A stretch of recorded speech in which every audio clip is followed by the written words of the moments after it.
नमस्कार। आज हम हिंदी साहित्य की जो एक महत्वपूर्ण कृष्ण भक्त हुई हैं और कवयित्री हुई हैं, जिन्होंने नाना पदों की सर्जना की है, माधुर्य रस से पूर्ण, उस मीरा का अध्ययन करेंगे, जो कि कृष्ण की भक्ति में बावरी सी हुई जान पड़ती है। जब हम मीरा की बात करते हैं तो मीरा भक्तिकाल में इनका स्थान है। भक्तिकाल की जो सगुण काव्यधारा है उसमें इनका स्थान है, लेकिन कुछ आलोचक इन्हें सगुण और निर्गुण के बीच की कड़ी भी मानते हैं, क्योंकि जब वो निर्गुण को सगुण को पुकारती है तो वहाँ केवल और केवल मूर्ति पूजा के रूप में नहीं पुकारती है, वो वहाँ पर भावना का व्यापार करती है, भावनात्मक रहस्यवाद लेकर आती है और फिर उस निर्गुण को पुकारती है। तो इन्हें सगुण और निर्गुण के बीच की कड़ी भी मीरा को कहा गया है। भक्तिकाल के बारे में जैसे कि हमने देखा कि हम इन्हें दो काव्यधाराओं में बांटते हैं, निर्गुण काव्यधारा और सगुण काव्यधारा। फिर यहाँ पर जानाश्रयी आ जाती है,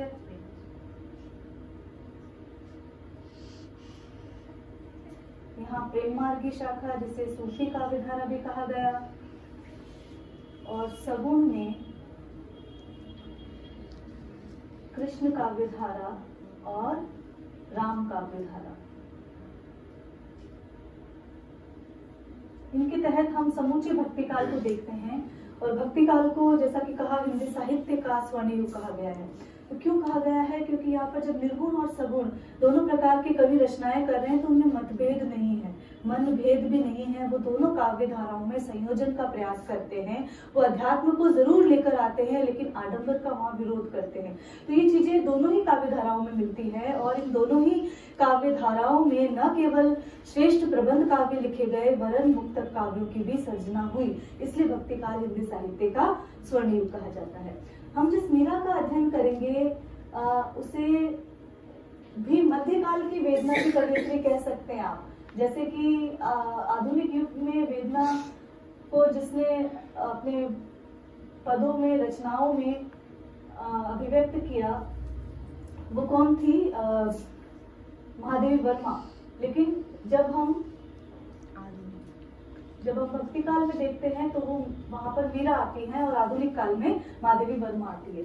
तो वेदना की कवयित्री मीरा को कह सकते हैं, लेकिन ये ध्यान रखें कि मध्यकाल की बात कर रहे हैं। जब आधुनिक काल में वेदना की पीर जिसने कही है वो महादेवी वर्मा है। तो वेदना की कवयित्री है मीरा। और एक और बात, मीरा हमारे राजस्थान से संबंधित रही है। इनका जन्म जो है मेड़ता के पास, नागौर जिले में जो मेड़ता है उसके पास कुड़की ग्राम में हुआ है। आज भी मीरा महल मेड़ता में मौजूद है, चारभुजा के मंदिर। मीरा जो है अनन्य भक्ति के तहत मीरा महल से नीचे सुरंग बनी हुई है, वहां पर जाया करती थी। और बचपन में ही, जैसा कि ऐसा विदित है कि इनका विवाह बचपन में ही हो गया था, और बचपन में ही इनके पति का देहावसान हो गया था। तो इन्हें वापस ले आया गया मेड़ता। राव दूधा जो इनके दादा थे, उन्होंने इनका पालन पोषण किया। राजा रतन सिंह इनके पिता थे, और जो भोजराज हैं वो इनके पति थे। तो वहां पर मीरा की माँ का देहांत भी बचपन में हो गया।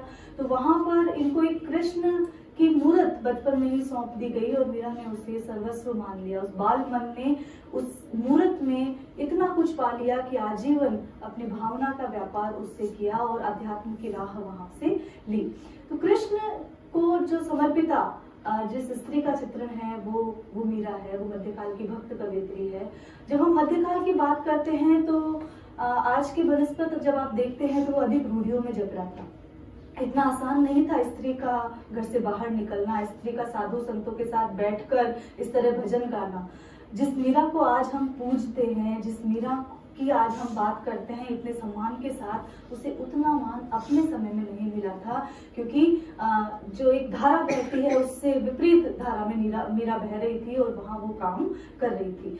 तो बहुत सारी चीजें देखने को मिलती है। मीरा अपने कुल की लाज को छोड़कर, जो एक रनिवास को छोड़कर वहां पर एक कंटक मार्ग को चुनती है, भक्ति के मार्ग को चुनती है। लेकिन वहां पर एक स्त्री की अस्मिता भी वहां पर आ जाती है कि वो किस तरह अपना एक निर्णय लेती है और किस तरह अपने आप को समर्पित करती है। दूसरी एक और बात आती है कि क्यों कृष्ण मार्ग ही चुनना पड़ा। ये भी बात आधुनिक आलोचक उठाते हैं कि स्त्री के पास और कोई विकल्प ही नहीं थे उस समय, तो उसके पास अपनी ये जो अवसाद था, पीड़ा थी, उसको एक उसको आलम्बन ढूंढना था, इसलिए उसने कृष्ण को ढूंढ लिया। तो यहाँ पर मीरा की पदावली है जिसमें राजस्थानी के शब्द है, ब्रज के शब्द है, नाना बोलियों के शब्द यहाँ मिलते हैं, यद्यपि वहाँ पर राजस्थानी भाषा प्रमुख है। अगर मीरा के पद जिन्हें आज हम आपके पढ़ने वाले हैं, जो प्राचीन काव्य के कोर्स में भी आपके पाठ्यक्रम में लगे हुए हैं, उन पदों को जब आप देखेंगे तो वहाँ माधुर्य भाव है, माधुर्य रस है। और वो कब होता है? जब उस ईश्वर को, उस अध्यात्म को प्रेमी या प्रेमिका के रूप में जब चित्रण किया जाता है। यहाँ भी मीरा बार बार उसे कांत कहकर, प्रिय कहकर, पति कहकर यहाँ पर संबोधित कर रही है। तो पति के रूप में स्वीकार किया है, और एक स्त्री होने के कारण जैसी अनन्यता, जब स्त्री लिखती है तो समर्पण, अनन्यता, क्षमा, दया, ये भाव कुछ अधिक, क्योंकि ये नैसर्गिक गुण है उसके, तो स्वाभाविक रूप से आ जाते हैं। तो यही भाव यहाँ पर भी, इनके पदों में भी हम साक्षात देखेंगे। विनय भावना के पद भी हैं, लेकिन इनके जो अधिकांश पद हैं वो विरह से प्रेरित यहाँ पर देखे जा सकते हैं। मीरा के पद सबसे बड़ी बात है गेय है, गाने योग्य है, गीति काव्य से संबंधित रखते हैं। और गेयता के जो गीति काव्य के सभी गुण हैं, ज्यादा जैसे उसमें यति गति होना चाहिए, वर्ण सामंजस्य, वर्ण योजना ऐसी होनी चाहिए, तो ये सारी चीजें यहाँ पर देखने को मिलती हैं।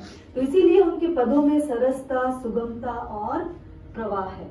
सुने होंगे, बचपन से आप लोग सुनते आए होंगे मीरा के पद, और यहाँ पर तो राजस्थान में तो हर कंठ में निवास करते हैं मीरा के पद। मीरा की भाषा भी अगर हम देखें तो उसमें राजस्थानी, ब्रज और गुजराती का मिश्रण है। ये आप ध्यान रखिए, विशेष में आप बिंदु लिख सकते हैं, राजस्थानी, ब्रज और गुजराती के शब्द है, उसका यहाँ पर मिश्रण मीरा की भाषा में मिलता है। आपके जो कोर्स में पद है वो मीरा पदावली से संबंधित है। मीरा पदावली के जो पद है उनको लेंगे, उसमें कौन कौन से कठिन शब्द हैं उनका हम जिक्र करते चलेंगे। आपको जब व्याख्या से संबंधित प्रश्न आए तो 3 भागों में डिवाइड करना है, बांटना है उसे। पहले संदर्भ प्रसंग, फिर व्याख्या, फिर विशेष। जब संदर्भ प्रसंग लिखें तो प्रस्तुत काव्यांश, भक्ति काल की महत्वपूर्ण, सगुण काव्यधारा की महत्वपूर्ण कवयित्री मीरा द्वारा रचित मीरा पदावली से लिया गया है। आप इस तरह से लिखें, फिर जिस भी संदर्भ में वो पद हो उसका महाप्रसंग वहां पर बता दें। तो यहाँ मीरा पदावली का जो पहला पद है वो है, मन रे परस हरि के चरण। जब हम ये शब्द आया है, देखिए परस, इसका अर्थ है स्पर्श।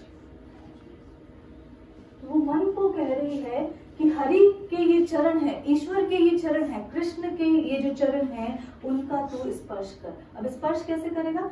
वंदना करके, उनमें अपने भाव अर्पित करके कि हे मन तू ईश्वर की वंदना करके उन चरणों को स्पर्श कर, उन चरणों में अपना ध्यान लगा ले। सुभग शीतल कमल कोमल। अब ये कमल कैसे, ये जो चरण है ये कैसे हैं? सुभग, सौभाग्य प्रदान करने वाले हैं। शीतल, यहाँ पर शीतलता प्राप्त होती है, अर्थात तमाम प्रकार के जो चिंताएं हैं, कष्ट है, उनका निवारण हो जाता है और शीतलता प्राप्त होती है। कमल कोमल, और कैसे है? कमल के समान कोमल ये चरण है। त्रिविध ज्वाला हरण, 3 प्रकार की जो ज्वालाएं होती है, 3 प्रकार के जो ताप कहे गए हैं, जिन्हें आप आध्यात्मिक, आधि दैविक और आधि भौतिक ये कह सकते हैं। या तो देवीय शाप या क्रोध से कोई व्यक्ति सांसारिक जो है वो कष्ट भोगता है, या अपने शरीर के कारण, या भौतिक जो दुख प्राप्त होते हैं उसे, तमाम प्रकार के कष्ट, उनसे कष्ट पाता है। तो ये तीनों ही प्रकार के जो ताप है, जिसमें आदि दैविक, आदि भौतिक और आध्यात्मिक तापों की बात की गई है, वो कृष्ण के चरण कमल में स्मरण करने से, ध्यान लगाने से वो दूर हो जाते हैं। अब नाना प्रकार के उदाहरण देकर, भक्त परंपरा का उदाहरण देकर यहाँ पर मीरा अपनी बात सिद्ध कर रही है। जे चरण प्रहलाद पर से, कि जिन चरणों में प्रहलाद ने ध्यान लगाया, इंद्र पदवी धरण, और इंद्र की पदवी उसने धारण कर लिया, अर्थात श्रेष्ठ उसने स्थान वहां पर प्राप्त कर लिया। जिन चरण ध्रुव अटल कीने, राखी अपनी शरण, और जिन चरणों में ध्यान लगाने से ध्रुव को एक श्रेष्ठ पद वहां पर प्राप्त हो गया और उसको अपनी शरण में ईश्वर ने ले लिया। जिन चरण ब्रह्मांड भेट्यो नख शिखो श्री भरण। जिस चरणों ने अपने 3 कदमों में वामन अवतार धारण करके संपूर्ण ब्रह्मांड को भेंट लिया, अपने अंगीकृत कर लिया, अपने वश में कर लिया, नख शिखो श्री भरण। और ऐसा करने से नख से शिख तक जो उन्होंने विराट स्वरूप प्राप्त किया, उनकी कीर्ति जो है विश्व में तीनों लोकों में व्याप्त हो गई। जिन चरण प्रभु परसी लीने तरी गौतम चरण धरण। धरण मतलब है पत्नी। यहाँ पर परस का मतलब स्पर्श आया है, और गौतम धरण की जब हम बात कर रहे हैं तो गौतम की पत्नी कौन है?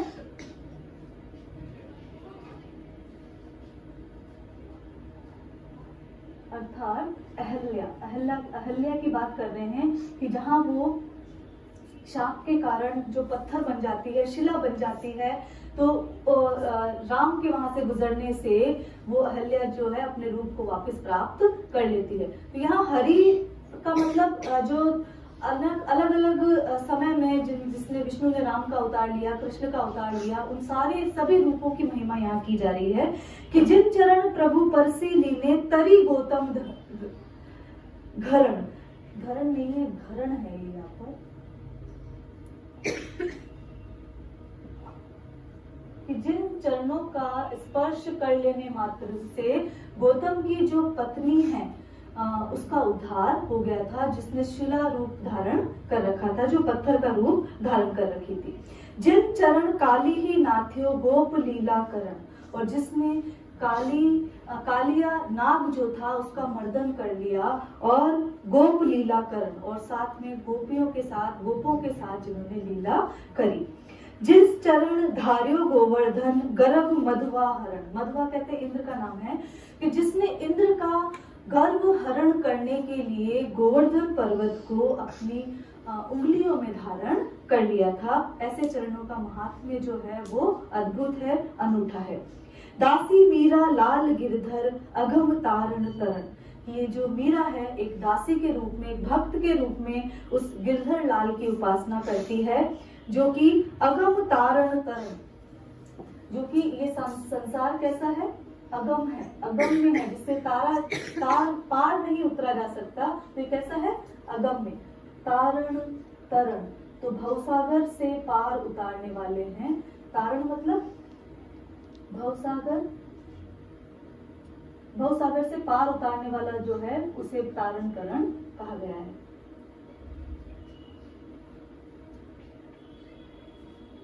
तो ये जो मीरा है उस कृष्ण की, उस ईश्वर की उपासना क्यों करती है? क्योंकि ये भवसागर से पार उतारने का एकमात्र हेतु है।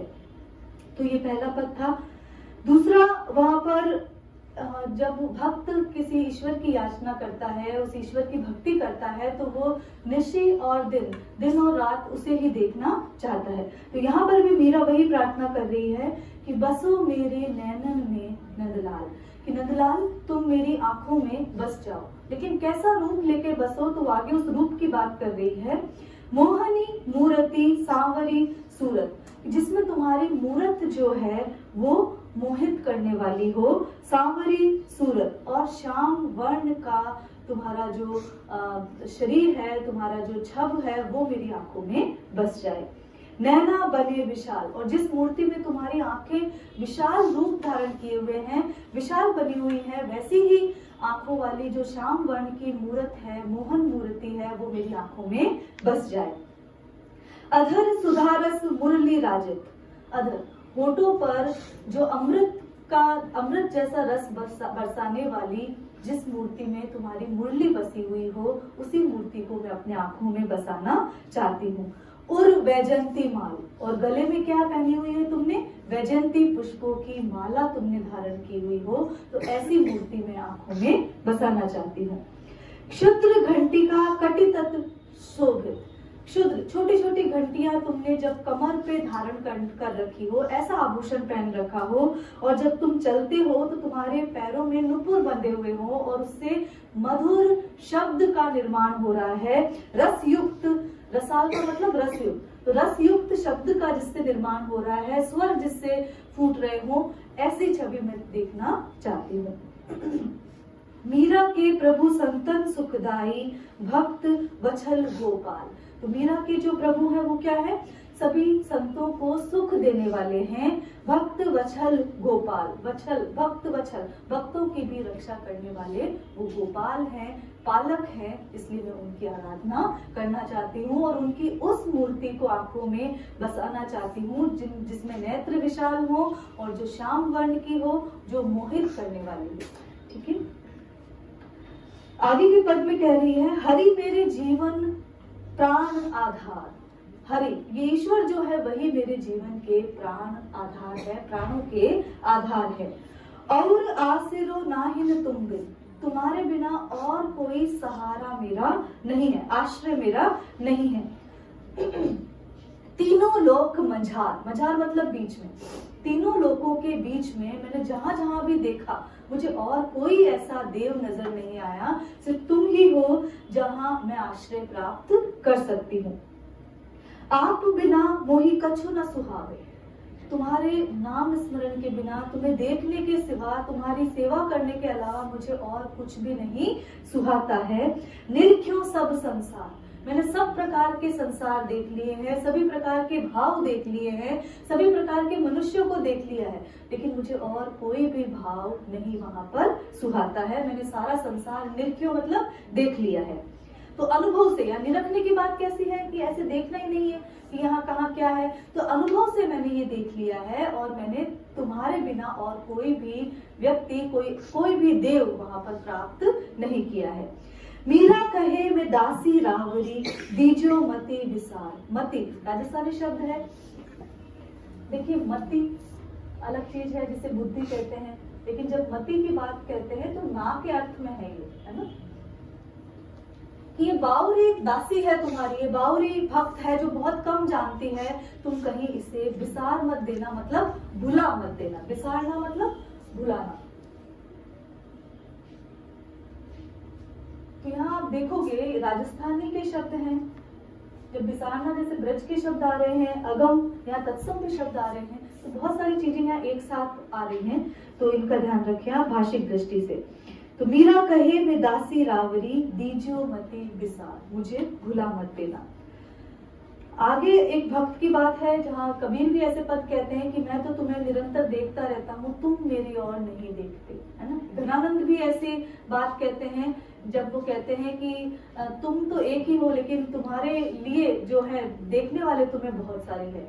तो यहाँ रावरे रूप की रीति अनुरूप भी कहते हैं। तो इस तरह की बात है, यहाँ मीरा भी यही कहती है, तनक हरि चितवो जी मोरी ओर। मोरी ओर मतलब मेरी तरफ, मोरी ओर मतलब मेरी तरफ, और तनक मतलब तनिक, एक क्षण के लिए, कि हे हरि, हे ईश्वर, जरा मेरी तरफ भी तो कभी देखो। चितवो मतलब अपनी दृष्टि डालो। हम चितवत तुम चितवत नहीं, हम तुम्हें लगातार देखते रहते हैं, अनवरत दिन और रात हर क्षण प्रतिपल देख रहे हैं, लेकिन तुम देखते ही नहीं हो।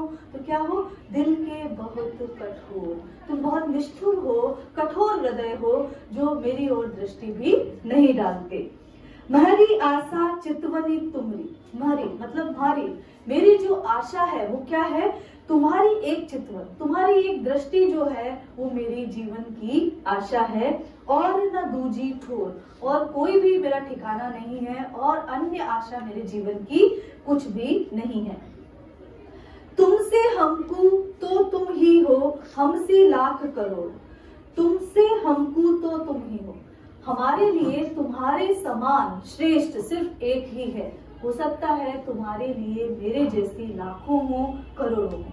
तो यहाँ वही बात है, हमसे लाख करोड़, तुम्हारे लिए तो मैं तो एक निरीह भक्त हूँ, मेरे जैसे जाने कितने भक्तन होंगी, लाख करोड़ों की संख्या में होंगी, लेकिन तुम हमारे लिए बस एक हो।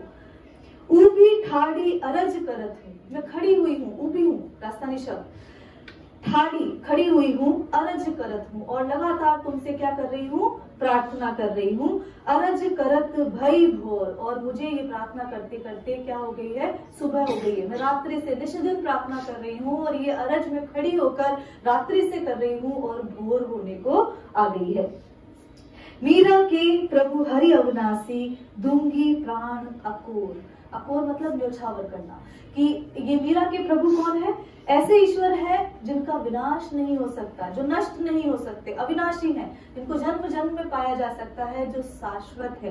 तो ऐसे ईश्वर हैं, उनको, उनके लिए मैं अपने प्राणों को न्योछावर कर दूंगी। तो जो मेरे प्राण है उन्हें मैं न्योछावर उस ईश्वर पर कर दूंगी। आगे वो बात कह रही है, हेरी माँ नंद को गुमानी मारे मनडे बस्यो, कि नंद का जो ये गुमानी अहंकारी पुत्र है, जो बड़ा नटखट है, जो तमाम प्रकार की शैतानियां करता रहता है, बदमाशी करता रहता है, जिसे अपने आप पर अहंकार भी बहुत है, वो मेरे हृदय में बस गया है। मारे मनडे बस्यो, मेरे हृदय में वो बस गया है। अब मैं कैसे चाहूं, अगर उसे निकालना चाहूं तो भी वो नहीं निकल सकता। गहे द्रुमडार कदम की ठाड़ो, मैं जब देखती हूँ तो कदम की डाल के नीचे उसकी डाल पकड़कर वो मुझे खड़ा हुआ दिखाई देता है। मृदु मुस्कुराए मारी और हंसियो, और जब मैंने उसे देखा तो वो कोमलता से मुस्कुरा कर अपनी बाकी चितवन से उसने मेरी ओर देखा।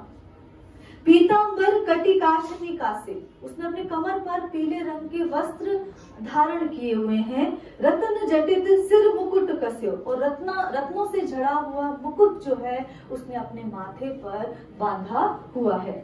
मीरा के प्रभु गिरधर नागर निरख बदन मारो मनडो फस्यो, वो अपनी माँ से कह रही हैं, अपनी माँ को गाकर कह रही हैं कि मीरा के प्रभु गिरधर नागर, माँ मेरे तो वही गिरधर नागर हैं जिसकी छवि, जिसका मैंने मुखमंडल देखकर जो मेरे हृदय में फंस गया है, जो मेरे हृदय में उतर गया है, मैं तो सदैव सदैव हर जन्म में उसी की आकांक्षी हूँ। फिर यही बात है आगे के पद में भी, इसी से जो समत्व पर जो बात कही गई है। निपट बंकट छवि नैना अटके, कि जो निपट निगोड़ी जो उसकी तिरछी जो छवि थी उस पे मेरे नैना जो है अटक गए हैं। देखत रूप मदन मोहन को पियत पीयूष न मटके, कि ऐसा लग रहा है कि जैसे ही मैंने मदन मोहन का जो मोहित रूप वाला जो मदन है, मदन कामदेव को कहा जाता है, लेकिन यहाँ कृष्ण भी मोहित करने वाले हैं, इसलिए उन्हें किसकी उपमा दी गई है? मदन की। तो इसीलिए उन्हें मदन मोहन, देखिए कितने नाम है, गिरधर है, नागर कहा गया, चतुर्पुरुष, मुरलीधर कहा गया है, मुरली धारण करने के कारण, है ना, तो ये सारे नाम हैं इनके। देखत रूप मदन मोहन को पियत पीयूष न मटके, ऐसा लग रहा है मैं जब भी मदन मोहन को देखती हूँ, कृष्ण को देखती हूँ, तो लगता है जैसे कितने अमृत के घड़े मैंने पी लिए हैं और कितने अमृत के घड़े पीने बाकी है। मतलब वो जो तृषा है, वो जो प्यास है, वो शांत की नहीं होती है। वारिज भवा अलग टेढ़ी मानो, जो उनकी भवें हैं और जो उनकी अलके हैं, बाल जो है वो भी कुटिल हैं और भाव भी उनकी टेढ़ी हैं। अति सुगंध रस अटके, और इनसे क्या है, बहुत ही सुगंधी रस मानो निरंतर चूता रहता है, अर्थात वो आकर्षित करते रहते हैं निरंतर मुझे अपनी ओर। टेढ़ी कटी टेढ़ी कर मुरली, तो कृष्ण का जो त्रिभंगी मुद्रा जो है वो टेढ़े खड़े होते हैं, सीधे से नहीं हो, जब टेढ़ी चीज अटकेगी तो बाहर नहीं निकल सकती, ये भी एक मनोविज्ञान है। तो टेढ़ी कटी, जब वो ऐसी मुद्रा धारण करके खड़े हुए हैं तो कमर क्या कर रखी है? टेढ़ी कमर है। टेढ़ी कर मुरली, मुरली भी हाथों में तिरछी है। टेढ़ी पग लड़ लटके, पैरों में जो उन्होंने लड़ पहनी हुई है, पायल पहनी हुई है, वो भी टेढ़ी होकर लटक रही है। मीरा प्रभु के रूप लुभानी गिरधर नागर नटके, तो मीरा उसी गिरधर नागर, उसी नटवर के जो नाना रूप धारण करता है, उसी की रूप के प्रति मोहित वो हो गई है, उसी का रूप उसे लुभा गया है। तो कृष्ण के जो त्रिभंगी मुद्रा है उसकी बात यहाँ पर मीरा कर रही है। कृष्ण ने कैसा रूप बना रखा है, कैसा वो छलिया है कि हर प्रकार के रूप से वो भक्तों को मोहित करने की क्षमता रखता है, ये बात यहाँ पर बताई गई है। जब ते मोही नंद नंदन दृष्टि पर्यो माई, जब से नंद नंदन की दृष्टि मुझ पर पड़ी तो क्या हो गया, मेरे जीवन में कैसा परिवर्तन आया, वो यहाँ पर बता रही हैं। तब ते परलोक लोक कछु ना सुहाई, उसके बाद लोक परलोक जैसी अवधारणाएं, ये बातें मुझे कुछ भी अच्छी नहीं लगती। मोरन की चंद्रकला शीश मुकुट सोहे, उन्होंने माथे पर, शीश मतलब माथे पर जो मुकुट धारण कर रखा है, उसमें मोर की जो पंखुड़ी है वो चंद्र कलाओं की भांति सुशोभित हो रही है, वो उन्होंने धारण कर रखी है। केसर को तिलक भाल तीन लोक मोहे, और उन्होंने अपने मस्तक पर केसर का जो तिलक लगाया हुआ है वो तीनों लोगों को मोहित करने की क्षमता कर रहा है, इतना सुंदर वो सुशोभित हो रहा है। कुंडल की अलग झलक कपोलन पर छाई, उन्होंने जो मकराकृति के जो कुंडल धारण कर रखे हैं उनकी जो चमक, अलग झलक, जो चमक जब गालों में पड़ती है, कपोलों पर छाती है, तो वो अत्यंत ही मोहित करने वाली प्रतीत होती है। मानो मीन सरोवर तजी मकर मिलन आई, ऐसा लग रहा है कि मानो जो मीन है वो अपने तालाब को छोड़कर मगरमच्छ से मिलने आ गई है। यहाँ पर ये उपमा दी गई है कि मकर से मिलन के लिए वहां पर आ गई है। भ्रकुटी कुटिल चपल नयन, चंचल नयन है और जो भ्रकुटी है वो कुटिल है, सीधी सीधी भ्रकुटी नहीं है, कुटिल भ्रकुटी है। चितवन से टोना, और अपनी नजर से वो टोना, जादू टोना करना भी जानते हैं। खंजन अरु मधुप मीन मोहे मृग छोना, खंजन अरु मधुप मीन, जो उनकी दृष्टि है, उन्होंने एक पक्षी को जिस प्रकार बहेलिया हर लेता है वैसे ही मुझे भी हर लिया है। मधुप मीन, और जो मधुकर की भांति जो बातें कहते हैं उससे मुझे हर लिया है। मोहे मृग छोना, जिस प्रकार एक मृग को छोने में ले लिया जाता है, आलिंगन में ले लिया जाता है, उन्होंने मुझे भी अपनी ओर कस लिया है। अधर बिंब अरुण नयन, अधर बिंब अरुण नयन, अधर जो है वो लाल आकृति के हैं और लाल रंग के हैं, लाल वर्ण के हैं, और नयन भी अरुण है, रक्ताभ आभा लिए हुए हैं। मधुर मंद हासी, और उनके होठों पर सदैव एक स्मित रहती है, मधुर मंद जो मुस्कान है वो वहां पर नजर आती है। दसन दमक दाड़िम द्युति, दसन मतलब दंत, जो दंत पंक्ति है वो अनार के दानों की पंक्तियां जिस प्रकार होती है उस तरह सुशोभित रहती है। देखिए कुछ पारंपरिक प्रतिमान है जो दिए हुए हैं। यहाँ यही प्रतिमान आप बिहारी में भी देखेंगे, ये अन्यत्र भी आप देख सकते हैं। ढोला मारूंगा दूहे में भी आए कि नायक या नायिका की जो दंत पंक्ति है वो अनार के दानों जैसी एक साथ वहां पर बताई जाती है। जो कटी है उसकी सिंह की कमर के समान तुलना की जाती है। तो ये कुछ पारंपरिक प्रतिमान है। हमने मकराकृति के कुंडल देखे, वो ढोला मारूंगा दूहा में भी है, बिहारी की नायिका पर भी मिल जाएंगे। तो ये कुछ पारंपरिक प्रतिमान है जो आपको ध्यान रखने पड़ेंगे। कंबु कंठ भुज विशाल, कंबु कंठ, उनकी कंठ ग्रीवा कैसी है, शंख की भांति। कंबु किसे कहते हैं, शंख को, कि शंख की भांति ग्रीवा है, भुज विशाल, और उनकी बाहें कैसी है, विशाल।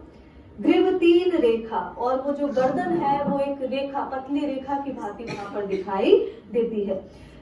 नटवर को भेष मानो सकल गुण विशेखा, और ये नटवर का ये जो भेष है, मानो मतलब उत्प्रेक्ष अलंकार है, यहाँ पर सभी गुणों की विशेषता को एक साथ समाहित करने वाला है। ऐसा रूप किसका है, कृष्ण का है।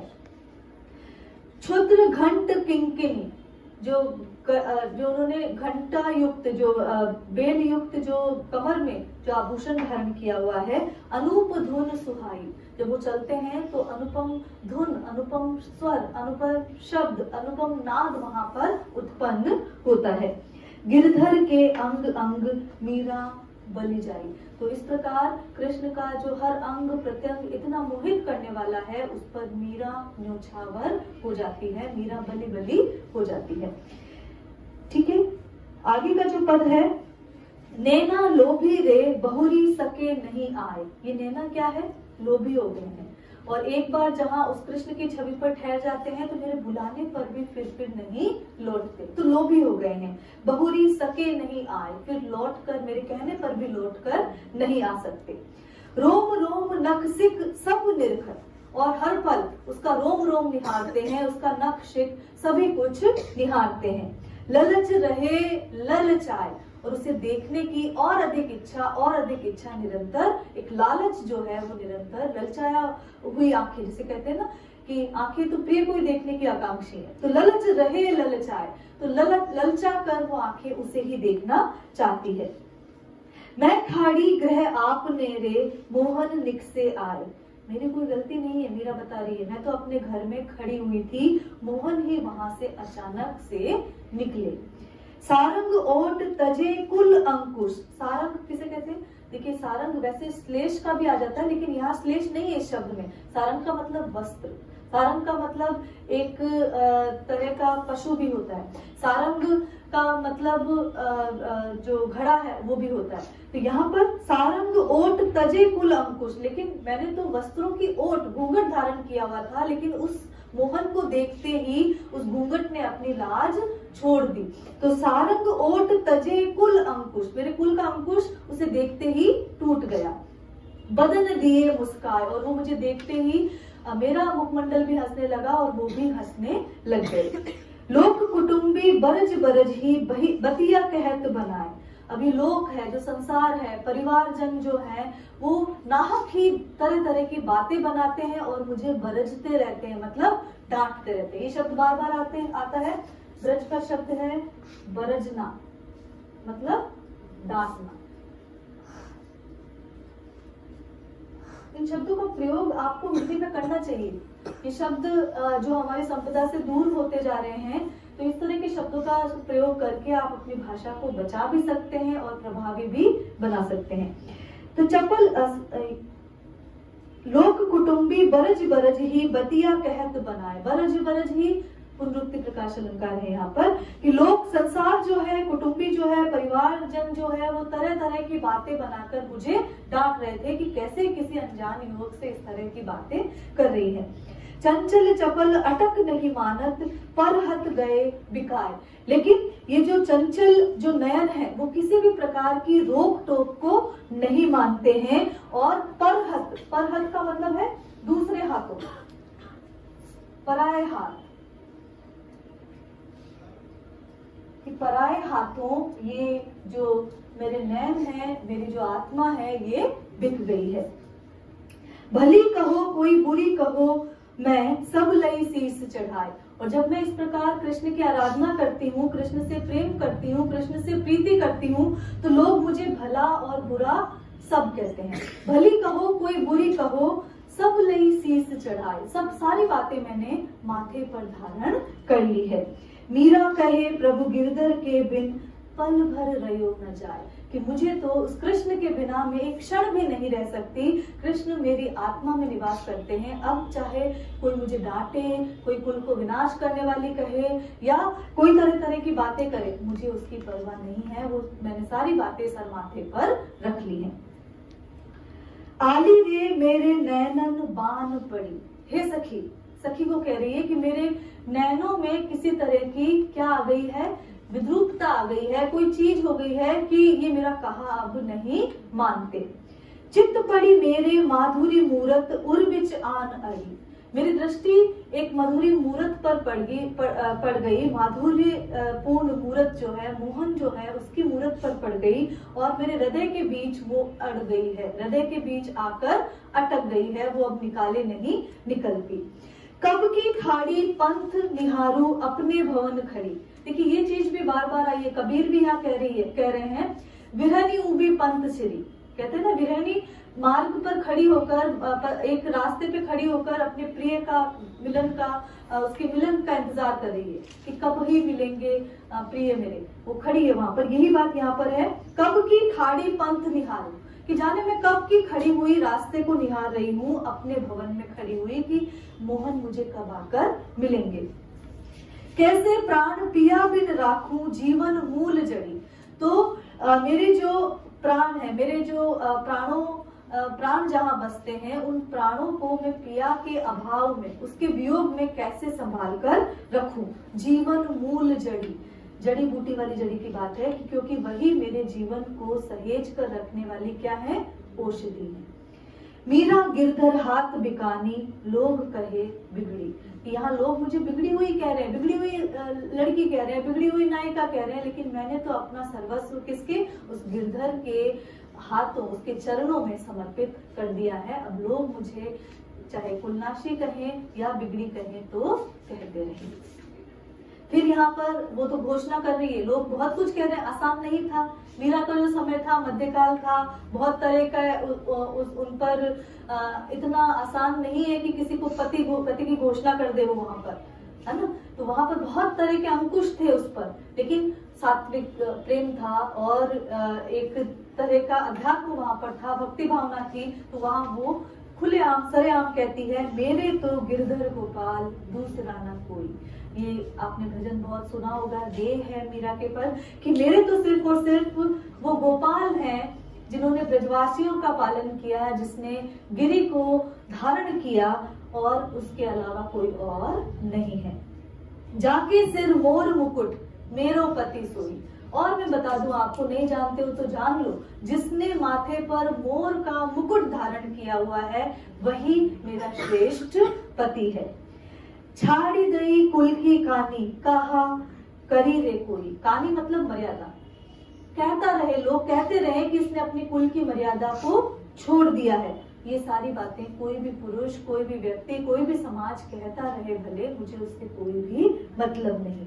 संतन ढिग बैठी बैठी लोक लाज खोई। संतन के साथ, संतों के साथ बैठ बैठ कर मैंने लोक लाज खो दी है, ऐसा भले कोई कहने वाला कहता है तो कहता रहे। असुवन जल सींची सींची प्रेम बेल बोई रे। वो कह रही है, मैंने ये जो प्रेम की बेल जो बोई है वो अपने आंसुओं के जल से निरंतर सींची है, उससे मेरा प्रेम जो है पल्लवित पुष्पित हुआ है।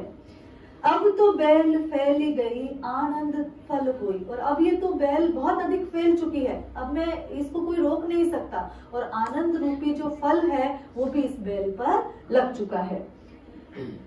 दूध की मथनिया बड़े प्रेम से बिलोई। मैंने जो प्रेम रूपी जो दूध था, उसको मैंने, दही था, उसे बहुत प्रेम से बिलोया है, बहुत अधिक बिलोया है, बहुत अधिक मैंने अपने भावों को मथा है। तब जाकर क्या हुआ, दधी मथी घृत काढ़ लिए, और दही को मथ कर घी को दही को मथ कर मैंने उसमें से घी नवनीत जो है अब निकाल लिया है। डारी दही छोई, और जो छोई थी, जो शेष बचा हुआ था, उसे मैंने फेंक दिया है। भगत देख राजी हुई जगत देख रोई, मीरा एक लगन लागी होनी हो सो हुई। तो यहाँ पर मीरा कह रही है कि भगत देख राजी हुई, कि मैं भक्तों को देखकर खुश होती हूँ, मेरे जैसा ही कोई भक्त मिलता है तो मैं उसे देखकर प्रसन्न हो जाती हूँ, लेकिन ये संसार कितना कुटिल है, इसे देखकर मुझे उस पर रोना आता है। दासी मीरा लाल गिरधर तारो अब मोही। फिर वही विनय की भावना आ गई है कि मैं आपकी दासी हूँ और आप मेरे जो तारनहार हो, तारो अब मोही, तो मेरे को अब इस भव सागर से पार उतार दो। ठीक है, बहुत ही सुंदर पद था ये, मेरे तो गिरधर गोपाल दूसरो न कोई। आगे है, मैं तो सांवरे के रंग राची, कि मैं उस ईश्वर के रंग में रच बस गई हूँ। एक ही रंग मुझ पर चढ़ा है, और वो उस कन्हैया का रंग, वो उस ईश्वर का रंग मुझ पर चढ़ गया है।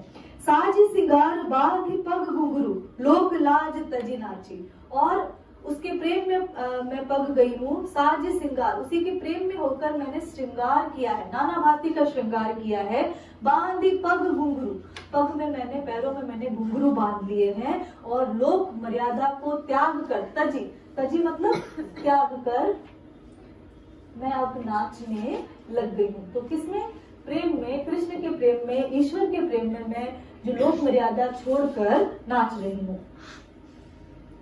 गई कुमति लई साध की संगत, मेरी जितनी भी प्रकार की कुमति थी वो मुझसे दूर हो गई है, बुरी बुद्धि जो थी, मोहजन्य जो बुद्धि थी, विषाद था, वो मेरा दूर हो गया है। लई साध की संगत, और साधुओं की, संत जन की संगत मैंने प्राप्त कर ली है। भगत रूप भई सांची, और इस प्रकार करके मैंने वास्तविक जो भक्त का स्वरूप है वो प्राप्त कर लिया है। गाय गाय हरि के गुण निस दिन, मैंने निश दिन, रात और दिन मैंने ईश्वर के भजन गाए हैं। और काल व्याल सो बाची, काल रूपी जो व्याल है इसकी अवधि को भी मैंने बखान इसका भी कर दिया है, अर्थात अब मुझे काल रूपी व्याल से भी भयभीत होने की जरूरत नहीं है, क्योंकि मेरे साथ आश्रय के रूप में कौन है, उस ईश्वर का नाम सदैव मेरे साथ है। उण बिन सब जग खारो लागत, ये बात सूरदास की गोपियां भी कहती हैं। तो उण बिन, उस ईश्वर के बिना अब मुझे सारा जग कैसा लगता है, कड़वा लगता है, निरर्थक यहाँ पर प्रतीत होता है।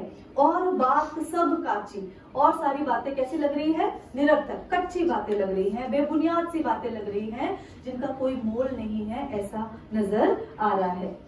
मीरा श्री गिरधर लाल सु भगत रसीली जाची, कि जो इस भक्त ने, मीरा रूपी भक्त ने कृष्ण की रसीली बात को जांच परख कर अपने जीवन में पूर्ण रूपेण एक भक्त के रूप में उतार लिया है। अर्थात एकमात्र उसका आश्रय कौन है?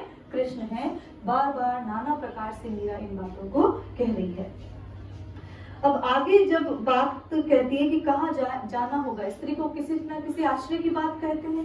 मनु स्वयं कहते हैं कि बचपन में पिता के आश्रय में, जब युवा में हो तो पति के आश्रय में, और जब वृद्धावस्था आए तो पुत्र के आश्रय में ऐसा रहना। भाई क्यों रहना है? तो यहाँ वो कह रहे हैं कि मैं तो गिरधर के घर जाऊं, कि मैं कहाँ जाऊंगी? उस गिरधर के घर पर जाऊंगी। गिरधर मारो साचो प्रीतम देखत रूप लिभाओ, मेरा जो गिरधर है वही मेरा सच्चा प्रिय है, और उसे देख देख कर उसके रूप पर मैं मोहित होती हूँ और वो मेरे रूप पर मोहित होता है। रैन पड़े तब ही उठ जाऊं, भोर भये उठी आऊं। अब ऐसा है हमारे विधि विधान कि सुबह उठकर ईश्वर वंदना की जाती है ना, तो उस ईश्वर से मिलने के लिए, उसके मंदिर जाने के लिए मैं रात में ही चौंक चौंक कर उठ जाती हूँ। रैन पड़े तब ही उठ जाऊं, रात पड़े ही मैं उठ जाती हूँ। भोर भये उठी आऊं, और भोर में, अंधियारे में ही मैं उठ कर उसके दर्शन के लिए आ जाती हूँ। रैन दिना वाके संग खेलूं, रात और दिन में उसके साथ ही खेलती रहती हूँ। जो जो ताहि रिझाऊं, और नाना प्रकार से उसे प्रसन्न करने का मैं प्रयत्न भी करती रहती हूँ। जो पहिरावे सोई पहरूं, जो देवे सो खाऊं, जो वो चाहता है, जिस रूप में वो मुझे देखना चाहता है, जिस रंग में वो मुझे देखना चाहता है, वो मैं पहनती हूँ। जो देवे सो खाऊं, जो वो देता है मुझे वही मैं खा लेती हूँ। मेरी उनकी प्रीत पुराणों, उन बिन पल न रहा, मेरा और उसका जो प्रेम है वो इस जन्म का नहीं है, वो बहुत पुरानी प्रीति है, और उसके बिना मैं एक भी पल रह नहीं सकती। जहाँ बैठावे तित ही बैठूं, बेचे तो बिक जाऊं, जहाँ वो मुझे बैठने को कहता है मैं वहीं बैठ जाती हूँ। अगर वो मुझे बेचता भी है तो मैं उसके हाथ बिकने को भी तैयार हूँ। अर्थात मैंने अपना पूर्ण जो सर्वस्व है, अस्तित्व जो है, वो उसके समर्पित कर दिया है। मीरा के प्रभु गिरधर नागर, बार बार बले जाऊं, कि बार बार मैं अपने प्राण, तन, मन उस पर न्यौछावर करने की क्षमता रखती हूँ। ऐसे मेरे जो प्रभु हैं वो गिरधर नागर, जो श्रेष्ठ पुरुष हैं, ऐसा मेरा पति है, ऐसा मेरा प्रिय है। आगे फिर वही बात है, वो ठोक बजाकर कहती है, माहिरी मैं तो लियो गोविंदा मोल, कि मैंने गोविंदा जो है उसे मोल ले लिया है, उसे मैंने खरीद लिया है, और वही मेरा सर्वस्व है। कोई कहे छाने, कोई कहे चोड़े, लियोरी बजंता ढोल, कोई कहते हैं इसने चुरा लिया है, कोई कहते हैं चुपके से ले लिया है, लेकिन मैंने तो ढोल बजाकर मैं कह रही हूँ कि मैंने तो गोविंद को मोल ले लिया है। कोई कहे मूंगो, कोई करे सूंगो, कि कोई कह रहा है इसने बड़ा महंगा दिया है, अपना पूरा जीवन समर्पित कर दिया, बहुत महंगा है।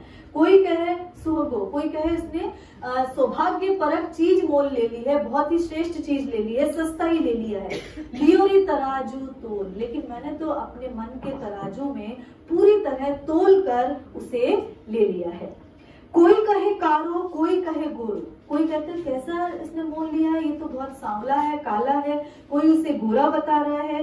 लियोरी अमोलिक मोल, लेकिन मेरे लिए तो ये जो भी है, काला है, श्वेत है, श्याम है, जैसा भी है, ये मेरे लिए अमूल्य वस्तु है, और मैंने इसे मोल ले लिया है।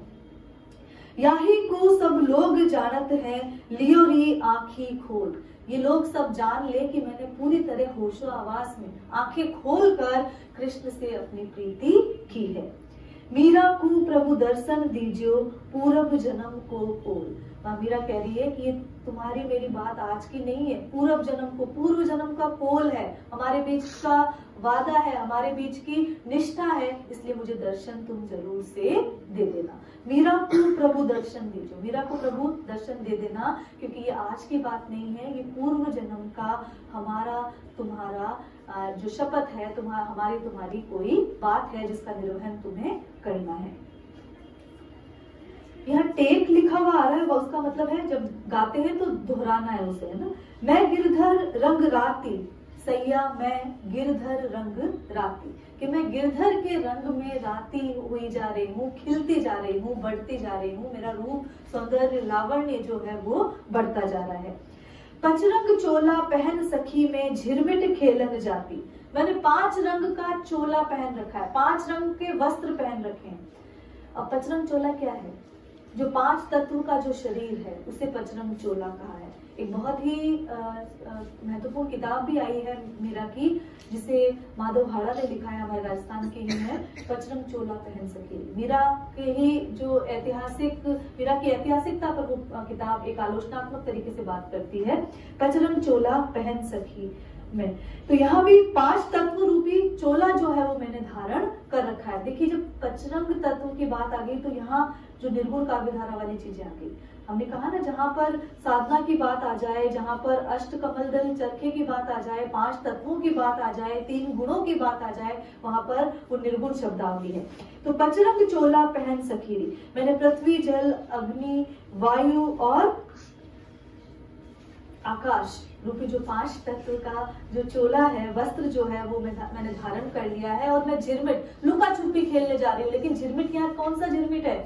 जो आवागमन का जो खेल है, जन्म जन्म का जो खेल है, वो मैं ये 5 तत्व का चोला पहनकर, विभिन्न प्रकार के शरीर धारण करके मैं ये झिरमिट का खेल खेलने से जाती हूँ। ओह झिरमिट माँ मिलियो सांवरो, और इसी झिरमिट के खेल में, जन्म जन्म के खेल में मुझे कृष्ण सांवरा मिल गया। खोल मिली तन गाती, और जब ये मुझे मिला तो मेरा तन जो है वो गाने लग गया, अर्थात प्रसन्न चित्त हो गया। जिनका पिया परदेश बसत है, लिख लिख भेजे पाती, या जेबे नहीं भेजे होगा, कि जिनके प्रिय परदेश बसत है, परदेश में रहते हैं, वो क्या करती हैं? उन प्रिय को विभिन्न पातियां, अनेक पातियां लिखकर वहां भेजती हैं। मेरा प्रिय मेरे ही बसत है, ना कहूँ आती जाती। तो मेरा जो प्रिय है वो मेरे हृदय में बसता है, इसलिए मैं ना तो कहीं आती हूँ ना कहीं जाती हूँ, अर्थात मैं स्थिर हूँ। मेरी एकनिष्ठ भावना किसके प्रति है? मेरे प्रिय के प्रति। चंदा जाएगा सूरज जाएगा, जाएगा धरण आकाशी। सूरज भी चला जाता है, दिन होते ही अस्त हो जाता है, चंद्रमा भी अस्त हो जाता है, छिप जाता है। जाएगी धरण आकाशी, ये धरती और आकाश भी एक दिन हो सकता है समाप्त हो जाए। पवन पानी दोनों ही जाएंगे, पवन हवा भी हो सकता है ना चले, वो भी समाप्त हो जाए, पानी भी हो सकता है समाप्त हो जाए। अटल रहे अविनाशी, लेकिन वो जो ईश्वर है जो अविनाशी है, फिर अविनाशी शब्द ये निर्गुण का शब्द है, निर्गुण उपासना का। तो लेकिन जो अविनाशी जो ईश्वर है वो सदैव सदैव यहाँ पर रहने वाला है। सूरत निरत का दिवला संजोले, मनसा की कर ले बाती। तो सूरत निरत, उसकी सुरति का, याद का, और उसी में निरत रहने का, रत रहने का दिया अगर कोई आत्मा, दिवला संजोले, दिया कोई आत्मा संजो लेती है और अपनी मन की बाती कर लेती है, मनसा की कर ले बाती, तो संकल्प की अगर बाती कर लेती है। प्रेम हटी का तेल मंगा ले, प्रेम रूपी जो हटी है उसका तेल अगर वहां से मंगा ले। जगे रया दिन राती, तो ये जो दीपक है प्रेम का, एकमेव दीपक है, वो सदैव सदैव जलता रहता है।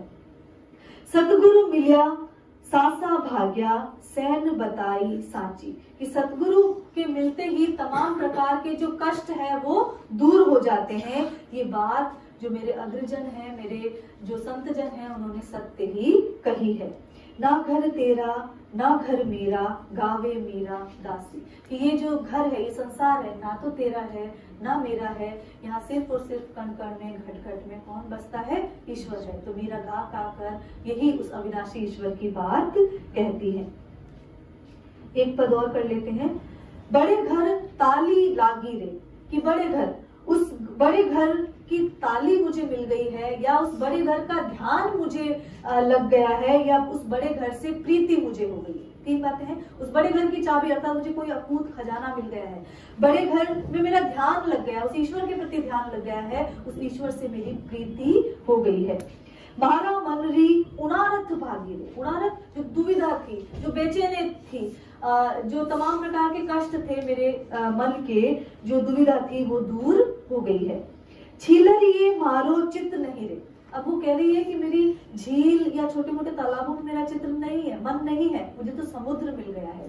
तो छीलर ये मारो चित्त नहीं, किसी झील में, छोटी सी ज्ञान की झील में मेरा मन नहीं रमता है।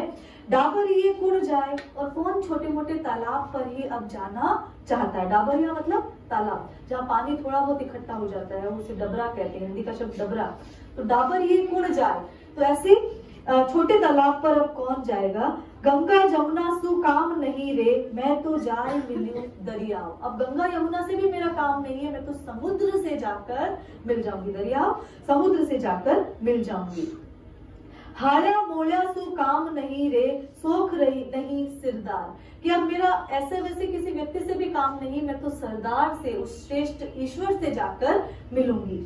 कामदारा सु काम नहीं रे, मैं तो जाब करूं दरबार। अब कामदारों से भी, सेवकों से भी मेरा कोई बात करने की मुझे जरूरत नहीं है, मैं तो सरदार से, अर्थात जो सबका पालनहार है, उस ईश्वर से जाकर सीधे सीधे मिलूंगी।